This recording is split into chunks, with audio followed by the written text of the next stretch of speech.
The Ugly Duckling. There was once a very evil snake who lived in a forest near a little village. He fed on all the birds' chicks and their eggs. On the side of a small lake nearby, a pair of beautiful swans built a nest for their eggs. When the female swan laid an egg, the snake came out at night and ate it. The swans cried and cried, and they were very unhappy. When the female swan was ready to lay another egg, her husband was afraid that the evil snake would eat it again. "Let's put the egg in with the duck's egg on the village farm, on the other side of the forest," he said. "Then the snake won't be able to eat it." They took the egg and flew to the farm on the other side of the forest. They put it in the middle of the duck's nest with all her other eggs. When the duck came back, she didn't notice the new, much bigger egg. Every day, the duck would check her eggs for signs that they were hatching, until one of them cracked and a tiny duckling climbed out. All of the eggs hatched except the big one. Another 2 days passed, and finally the big egg started to hatch. The mother duck was very happy, but she was also surprised when she saw her great big duckling with its huge head and its noisy quacking. She looked strange and ugly compared to the other smaller yellow ducklings. The mother duck brought her duckling some food. The ugly duckling ate more than the others. "Our ugly sister has eaten all the food," said one duckling. "We're still hungry," added another. "Her tummy is as big as her head," laughed another. The mother duck was angry. "You shouldn't eat more than your siblings," she scolded. "I'm sorry, Mum. I was very hungry. I won't do it again," said the big duckling. It was time for the ducklings to have a swimming lesson.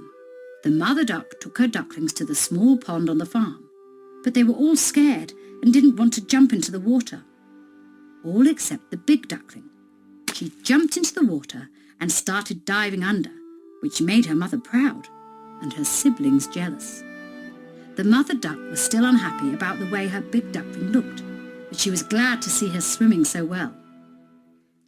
The mother duck wasn't happy that only one of her babies had learnt to swim. "You must try harder next time. Look at your sister and do the same," she said.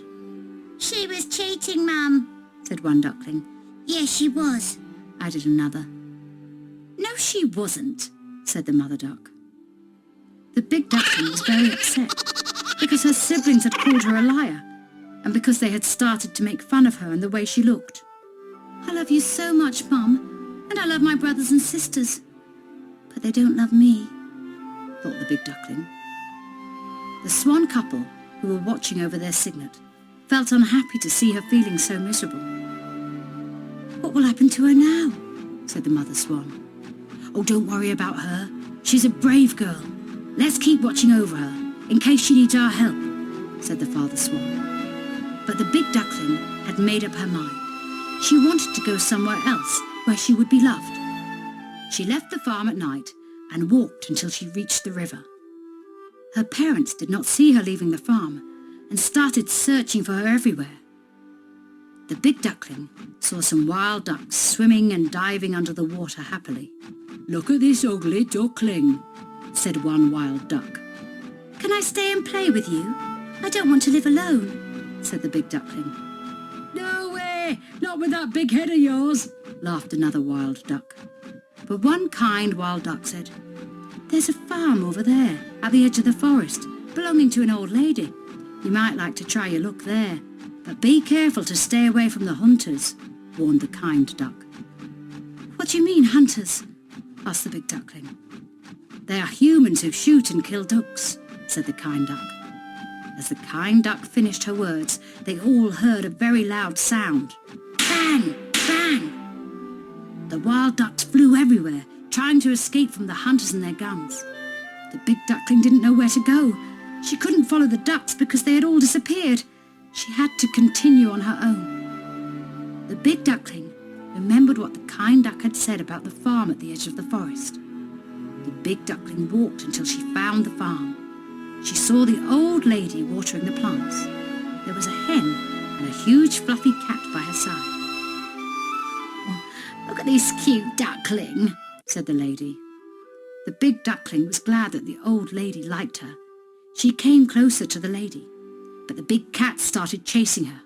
She ran, and the old lady ran after her cat and picked her up. But the big duckling was too scared to stop. After a few days, the big duckling realized that she could now fly. When she reached a river, she stopped to drink and have a rest. She saw two big, beautiful birds swimming gracefully in the water. They're not ducks. They look very beautiful, thought the big duckling. Can I join you? She asked.